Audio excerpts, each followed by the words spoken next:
엘살바도르 하면 어떤 게 떠오르시나요? 저는 축구를 좋아하는 편이라 온두라스와 엘살바도르가 펼친 축구 전쟁부터 떠오르는데요. 잠깐 축구 전쟁에 대해 간단하게 이야기해보면 엘살바도르와 온두라스는 국경이 맞닿은 국가입니다. 과거 스페인의 식민지였다는 점도 공통점일 뿐더러 언어 역시 스페인어를 쓰고 있죠. 이 두 나라는 1823년부터 1840년까지 중앙아메리카 연방공화국으로 연방국가를 꿈꿨는데 내전으로 국가가 와해가 돼버렸습니다. 공통점도 많고 같은 아픔을 겪긴 했지만 역사적으로 관계가 좋지 못하고 국경 역시 아무래도 붙어있다 보니까 두 나라 사이에는 갈등이 많을 수밖에 없었습니다. 1970년 브라질 월드컵이 개최되었는데 1969년 중앙아메리카 예선전에서 앙숙이었던 두 나라가 맞붙게 되었습니다. 우리나라로 치면 한일전을 하는 것과 마찬가지로 두 나라 모두 꼭 이겨야만 했던 경기였죠. 온두라스에서 열린 1차전 온두라스 팬에 압도된 엘살바도르는 1대0으로 패배하게 됐습니다. 그리고 엘살바도르에서 열린 2차전에서 온두라스를 상대로 엘살바도르가 3대0으로 승리하게 되었지만 서로 격해진 감정을 추스르지 못하고 두 나라 관중들은 서로에게 욕을 하고 시비를 걸기 시작하다가 결국 난투극으로 번지게 됩니다. 하지만 엘살바도르의 홈구장이었죠. 온두라스 팬들은 피 터지도록 두드려 맞고 추방까지 당하게 되죠. 이게 무슨 말이냐면 한일전이 일본에서 열렸는데 우리나라가 3대0으로 지고 심지어 응원관 관중들이 얻어맞고 온 셈이에요. 온두라스 사람들은 화가 머리끝까지 나겠어요, 안 나겠어요? 당연히 화가 엄청 났겠죠. 그래서 온두라스 사람들은 온두라스 내에 있는 엘살바도르 사람들에게 집에 불을 지르거나 폭력을 가하는 등 보이는 족족 해를 가하기 시작합니다. 두 나라가 점점 상식 이상으로 감정이 격해지고 있게 되는 것이죠. 그러다가 엘살바도르가 온두라스의 무역과 출입을 금지하게 되었고 온두라스 역시 엘살바도르에 대해 무역과 출입을 금지하게 됩니다. 진짜 이러다 전쟁 나는 거 아니야? 하는 수준까지 이르게 된 것이죠.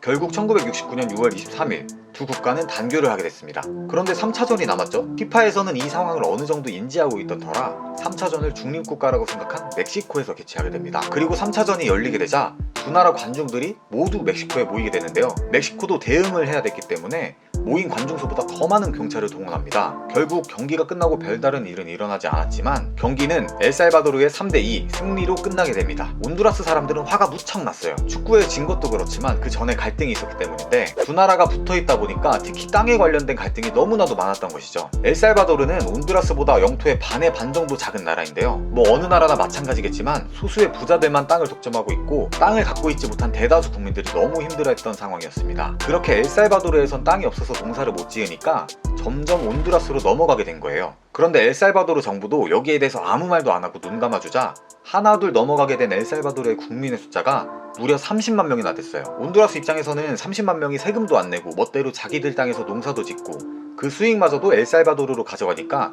아주 눈에 가시였겠죠. 아무튼 온두라스 입장에서는 축구도 지고 자기들 영토에서 불법으로 경작하는 농민들도 꼴보기 싫었던 게 있으니까 다 내쫓기 시작합니다. 그리고 그 과정에서 무차별적인 폭력을 가하기도 했어요. 그런데 온두라스 정부도 이걸 그냥 반감만 한 거죠. 이제 또 다시 엘살바도르가 화가 났고 1969년 7월 13일 자국민 보호를 명분으로 온두라스에 선전포고를 합니다. 새벽에 포격을 가하고 육군 1만 2천 명이 온두라스 국경을 넘어서서 공격을 하는 거죠. 진짜로 전쟁이 일어난 거예요. 그런데 이 전쟁은 미국이 개입해서 약 100시간 만에 전쟁이 중단되었고 이걸 100시간 전쟁 또는 축구 전쟁이라고 부르기도 하는데 이 전쟁에서 약 4천여 명의 전사자 포함 17,000여 명의 사상자가 발생했다고 합니다. 그리고 이 전쟁이 끝난 후 30만 명의 엘살바도르 농민들은 대부분 쫓겨나 도시 빈민이 되었고 더불어 온두라스와 국교를 끊었던 터라 경제적 타격이 계속 커지게 됐죠. 근데 엘살바도르는 이렇게 외부적으로 전쟁만 한 게 아니에요.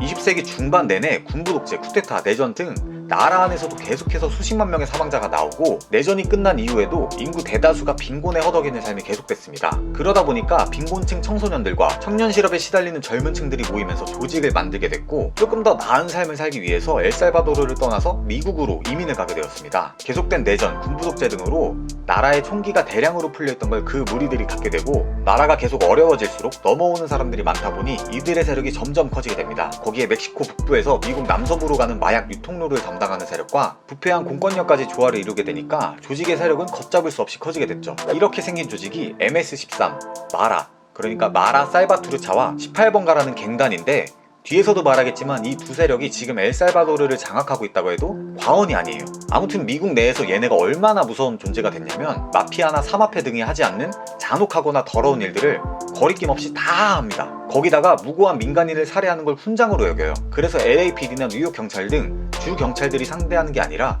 FBI가 이들을 상대하게 됩니다. 이게 무슨 말이냐면 국제범죄조직인 알카에다나 극단적인 테러단체 KKK 같은 반사회 세력을 FBI에서 대응하는데 반사회 세력 못지않게 위험하다는 말인 거죠. 아무튼 당연히 미국은 이런 상황과 위험한 세력을 달갑게 생각하지 않고 이들 세력을 추방하기도 하는데, 이들이 추방되면 다시 본국인 엘살바도르로 돌아가게 되었고, 계속된 내전으로 수습이 안 되는 엘살바도르는 이런 세력들까지 오게 되니까 치안이 아예 망가지게 됩니다. 그렇게 마라와 18번가라는 두 갱단에 의해 나뉘어진 엘살바도르 수도 산살바도르에서는 두 갱단이 정한 것이 곧 법처럼 지켜지게 되죠. 그들이 나눠놓은 구역을 멋대로 넘어가는 것을 금지시켰는데, 넘어갈 경우에는 넘어간 사람을 살해합니다. 실제로도 시장에서 빈번하게 살인이 일어나는데, 이게 정말 무서운 게 요구한 상납금을 내지 않아서라는 이유가 다예요. 그리고 갱단 본인들이 한 가게를 운영하고 싶으면 가게 주인에게 찾아가서 가게를 비우라고 해요. 그리고 가게를 비우지 않으면 몇 번을 협박한 후에 대낮 시장거리에서 아무렇지 않게 살인을 저지르기도 합니다. 엘살바도르에서 갱단은 폭력과 더불어 사업을 하고 있는데, 폭력으로 시장을 장악하고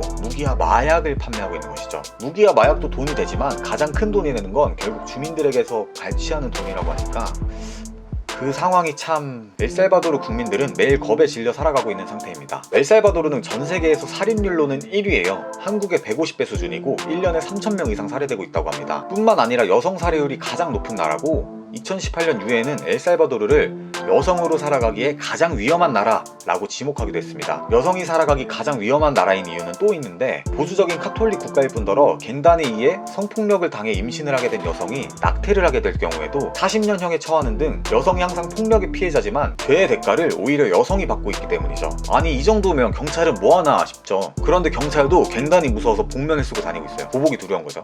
이게 뭐 말이 되나 싶었는데, 엘살바도르의 경찰 숫자가 25,000명이고 갱단이 7만 명이라고 하니까 뭐 경찰 역시도 많은 위험에 노출되어 있고 범죄 조직의 표적이 되어 죽기도 하는 실정이라고 합니다. 그리고 엘살바도르의 수도 산살바도르의 경우 갱단은 경찰에게서 총을 돈 주고 살 수 있을 정도로 치안과 공권력은 이미 그런데 최근 엘살바도르 근황이라고 해서 교도소에 범죄자들이 머리를 빡빡 밀고 모여서 웅크려 앉아있는 사진 한 번쯤 보셨을 거예요. 이게 최근 취임한 38살 최연소 대통령 나이브 부켈레가 범죄와의 전쟁을 선포했던 것과 맞물려 있는데, 취임하자마자 범죄에 대해 강력하게 대응하고 깽단을 소탕하고 있어요. 그 결과 2020년 3월 한 달 65건이라는 역대 최저치 살인율을 기록하긴 했는데, 바로 다음 달인 4월 24일에서 26일 사흘 동안 53건의 살인사건이 발생했고, 여기서 분노한 부켈레 대통령은 교도소 24시간 봉쇄, 군인과 경찰에게 살상 허가 명령 등 특단의 조치를 내리게 되죠. 아무튼 이렇게 엘살바도르 범죄가 줄어드는 듯 했으나, 현지 매체에서 정부가 갱단과 거래해 범죄율을 조작했다라는 보도가 된 적이 있습니다. 정부가 살인율을 낮추기 위해 갱단의 교도소에서의 특혜를 약속했고, 내년 의회 선거에서 갱단이 여당을 돕는 방안도 논의했다고 보도했다고 하는데, 보도된 문서의 진위와 보도 내용은 아직 확인되지 않았다고 합니다. 아무튼 엘살바도르에 관련된 이야기를 나눠봤는데, 당연히 여행으론 절대 가지 않아야 할 나라일 거고, 우리가 당연하게 누리는 치안이라는 것이 얼마나 소중한지 새삼 깨닫게 되는 것 같습니다. 오늘 이야기가 도움되셨다면 구독과 좋아요 부탁드릴게요.